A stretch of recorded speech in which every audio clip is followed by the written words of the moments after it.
Ang tawag kay Tubi Chanko ng mga observers, Trojan horse. So tunay na balahibo or tunay na balat kabayo. Lumabas na mga kababayan. Yan si Tubi Chanko. Sa interview mga kababayan ng mainstream media, sa issue ng impeachment laban kay Sara Duterte, talagang VP Sara.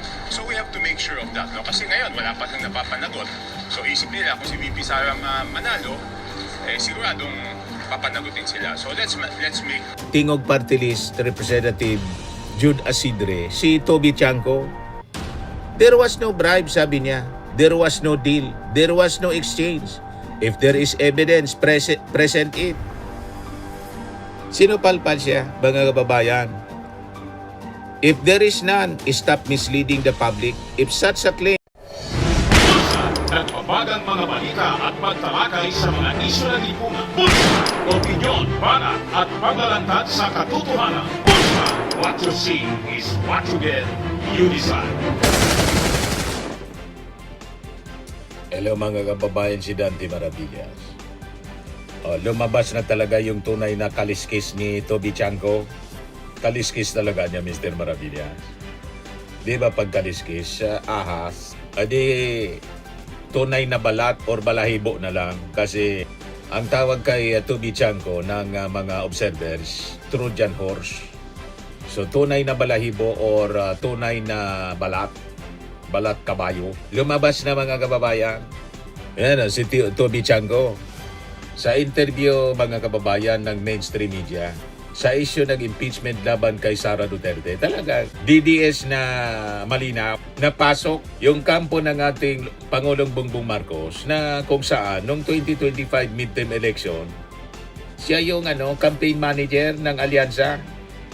Ayan po, kalahati ng alyansa candidates na talo. Hindi na nangampanya. Mga kababayan, binigay na, sabi ng mga observers, binigay ni Toby Chanko yung Mindanao sa mga DDA senators. O ngayon, makita ninyo yung tunay na balat at balahibo ni Toby Chanko. Pakinggan ninyo ito. Yung interview sa kanya the other day sa issue ng impeachment kay Sara Duterte. Yan o. So, okay, number one, I'll make it very clear. Binabaliktad niya. I am for accountability of all public officials. Maniwala So, na for pero accountability dapat ka. natin siguraduhin na itong proseso ng impeachment kay VP Sara is really for accountability at hindi para maka-escape from accountability yung Binabaliktad mga taong niya. involved sa pinakamalaking scam doon sa flood control project. So yun yung akin, na baka naman kaya lang nila gusto ma-impeach si VP Sara dahil natatakot sila sa posibilidad na maging presidente siya, at kung maging presidente siya, kung sa ngayon nakakalusot sila at hindi pa sila napapanagot doon sa kanilang mga kasalanan, sa tingin nila, hindi sila makakalusot kay VP Sara. So we have to make sure of that. Kasi ngayon, wala pa siyang napapanagot. So isip nila kung si VP Sara manalo, siguradong papanagutin sila. So let's make sure about that. Pinapalabas niya yung impeachment sinusulong ng Congress kasi natatakot kay Sara na pag si Sara daw naging Pangulo, mga kababayan, hindi makakalusot itong mga congressmen, papapanagutin sa flood scandal, flood control scandal. Baliktad, mga kababayan. At pinapalabas niya yung nagsusulong ng impeachment may bribe. Kaya sinupalpal po ni Tingog Party List Representative Jude Asidre, si Toby Chanko. There was no bribe, sabi niya. There was no deal. There was no exchange. If there is evidence, present it. Sinupalpal siya, mga kababayan. If there is none, stop misleading the public. If such a claim were true, the proper course is obvious. File the appropriate cases, present evidence, and prove it in the proper forum, sabi ni Jude Asidre. Pinapalabas ni Toby Chanko, binabribe yung mga congressmen para isupport, mga kababayan, yung impeachment complaint laban kay Sara Duterte. So malinaw na pro Duterte, pro Sara, itong si Toby Chanko, mga kababayan. Kaya tawag sa kanya ng mga observers, dumikit lang sa ating Pangulong Bongbong Marcos at nagipangat campaign manager ng alyansa, pero isa siyang Trojan horse. So lumabas ang totoong kulay, mga kababayan, yung totoong kaliskis ni Toby Chanko. ang binansagang Trojan horse sa Kongreso. Kasi po mga kababayan, sa isang seryosong proseso tulad ng impeachment, isa lang po ang batayan. Ebidensya, katotohanan at yung ating konstitusyon. Hindi po akaka at lalong hindi political spin. Pero sa kaso po ni Toby Chanco, kapansin-pansin mga kababayan ang iisang pattern. Imbes sagutin mga kababayan yung aligasyon laban kay Sara Duterte, nililihis po ang usapan gamit ang takot, gamit ang intriga at mga walang ebidensyang paratang. Ito mga kababayan ang dahilan kung bakit maraming tumatawag sa kanya kay Toby Chanco bilang isang Trojan horse sa Kongreso at sa administrasyong Bongbong Marcos. Isang insider na ginagamit ang posisyon hindi para linawin ang katotohanan, kundi para guluhin ito mula sa loob mismo. Sa madaling salita, hindi depensa yung ginagawa, kundi diversion. May tatlo po mga kababayan na pangunahing linya itong si Toby Chanco. Sinasabi niya, pakana lang ang impeachment. Taktika daw ito mga kababayan ng mga mambabatas na umano'y sangkot sa flood control. Flood control scam para proteksyonan yung kanilang sarili. Ang problema rito mga kababayan, wala mang konkretong ebidensya, puro insinuation. Pangalawa, sa sinasabi niya, may suhulan sa mga kongresista. Sinabi niya na may pressure, may bribery para daw pirmahan yung impeachment complaint. Ang problema nito, mga kababayan, mariin ito tinanggihan ng House leadership at wala man siyang pinangalanan, wala ding testigo. Isa batas po ang allegation na walang ebidensya, walang testigo, chismis. Then, pinapalabas niya si Martin Romualdez, yung mastermind palagi. Lagi niyang dinidiin si Martin Romualdez. Inaakusahan niya mga kababayan si Martin Romualdez na may political plot laban kay Sara Duterte.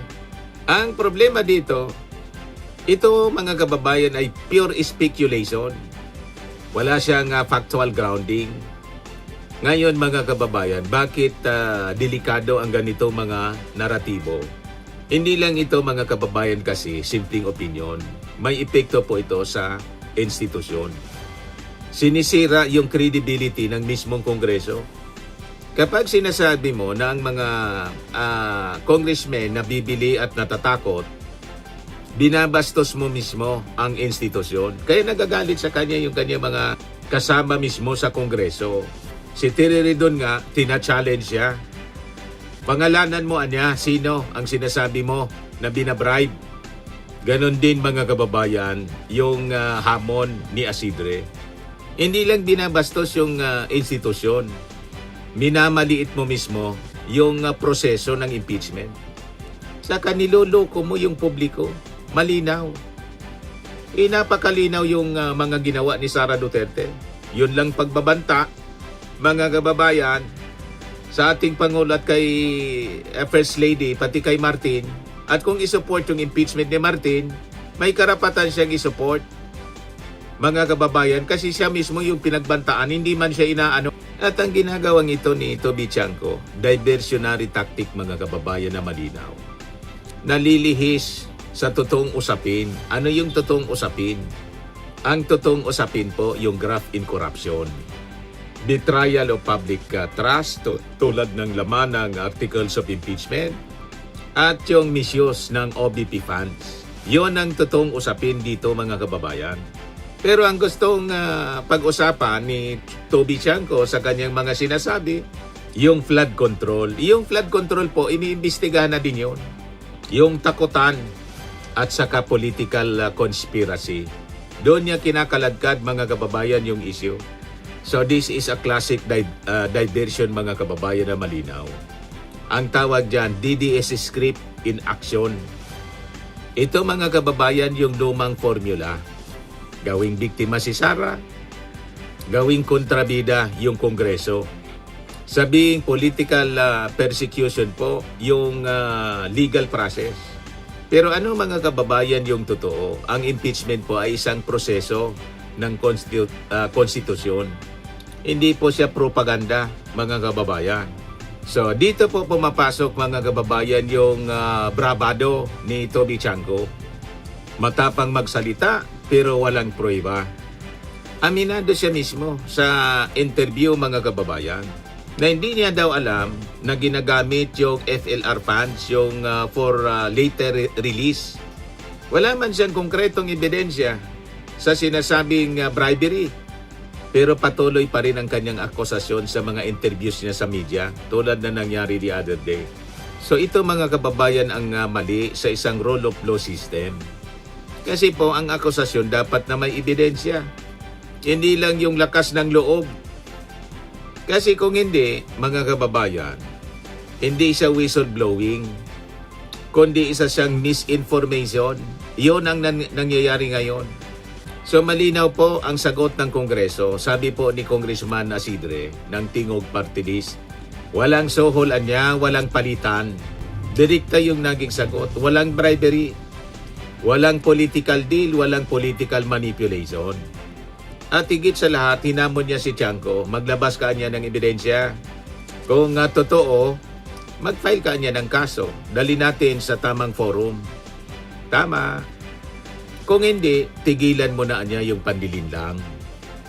Insultuan niya ito sa Kongreso, ayon po kay Asidre.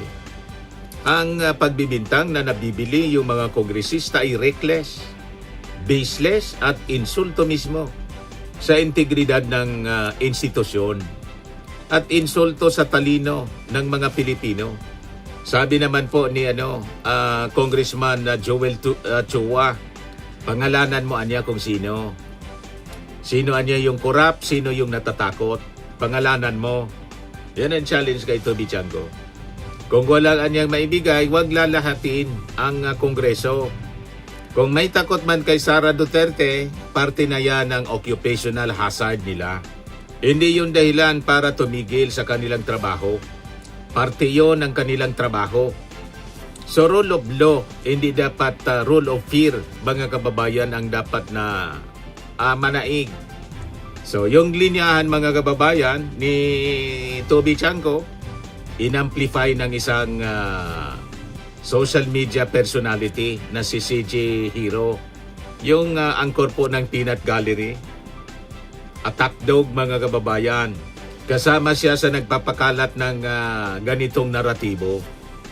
Pinapakalat nila na isang political vendetta ang impeachment po. Hindi po yun ganon. Malinaw naman po kung bakit na-impeach si Sara. Dahil sa kanyang pagbabanta sa ating Pangulo, sa First Lady, kay Martin Romualdez, alangan man po hindi pa panagutin. Pangalawa, yung paggamit ng confidential funds na mali. Alangan man lang po, mga kababayan, hindi panagutin. Diyan ang gusto nilang palabasin. So hindi po ito tungkol sa politika, kundi tungkol sa accountability. Yan po ang malinaw na dapat na sinusundan natin. So ang ginagawa po ni Toby Chanko at saka ni CJ Hero ay hindi po simpleng opinion. Isa po itong malinaw na taktika. Guluhin ang usapan, ilayo ang atensyon sa ebidensya, at sirain ang kredibilidad ng proseso. Yan ang intensyon nila. So ito po ang totoong Trojan horse strategy.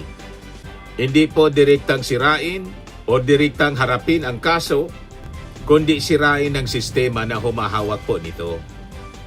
So kapag walang ebidensya, hindi katotohanan kundi ingay. Sa lahat ng bagay, hindi po sapat ang lakas ng loob at saka propaganda. Siyempre, ebidensya pa rin po ang magpapasya. Hindi po yung script ng kanilang panlilinlang na malinaw. Kala nila malilinlang nila yung mga tao. Sagutin ninyo. Sagutin dapat ni Sara yung punto por punto na articles of impeachment. Sabi po ni Congressman Rufus Rodriguez, I have read the consolidated verified answer ad cautelam with caution, and certainly I would express my disappointment with the legal team of the Vice President who has 16 lawyers who have signed this particular answer. 16 na abogado, hindi man nasagot yung 6 na aligasyon sa articles of impeachment. So anong ginawa ng mga abogado? 16 sila. 6 na articles of impeachment, hindi nasagot. Hindi man sinagot. Umiwas na sagutin. Answer is not an answer. A non-answer yung description ng mga congressmen. Sa kabaga po, hindi kayang sagutin kahit gaano kagaling ng mga abogado. Kasi kitang-kita po, kitang-kita hindi kayang sagutin yung mga pinagkakagastusan ng mga chichirya. At siyempre yung pagbabanta sa ating Pangulo, recorded. Paano mo yun sasagutin? Na hindi siya nagbanta, recorded. No joke pa. Kaya pilit na nililihis mga kababayan yung issue ni Toby Chango. Ayan man lang po, mga kababayan. Ako po si Dante Maravillas. Bye-bye. God Max bless. Framing and Lifting Cream, pinapahid po sa mga pulses in affected area. Mainam po sa paninigas ng mga kaso-kasuan. Ito naman po, Automax Radiant Serum. Sa mukha naman yung application, anti-aging po siya. You will look 10 years younger than your age. Sa mga cancer patients naman po, baka lang gusto ninyo itong itry. Naing siya red mixed fruit drink. Hindi mo po siya gamot, food supplement siya. Kaya lang, gawa siya mga kababayan sa goji berry. Yung goji berry, may anti-cancer properties. O ngayon, yung mga inquiries ninyo, dumiritso na lang kayo sa aming messenger sa Facebook para masagot namin agad. Ayos pa? Ayos na ayos niya, Mr. Maravilla. Sa mga naghanap po ng malinis and spacious fitness gym, pumunta lang po kayo sa aming Colossal Fitness Gym. May Grab car rental din po kami. But anyway, ito po pala yung aming bagong product na binibenta online. I am worldwide amazing pure organic barley powdered drink mix from Australia. Negosyo to ng aking anak na architect entrepreneur Riz Maravillas. Ayan po. Kontakin na lang po ninyo siya, Riz Maravillas on Facebook. Ang mga health benefits niya, boost immunity, improves digestion, enhance energy levels, packed with antioxidants, prevent cancer. Ito naman po yung bago naming product na binibenta online. Eye Glow Serum, whitening po siya. Tingnan ninyo yung epekto sa aking anak na architect before and now. Yung mga inquiries po ninyo, dumiretso na lang kayo sa kanyang Facebook account, Riz Maravillas.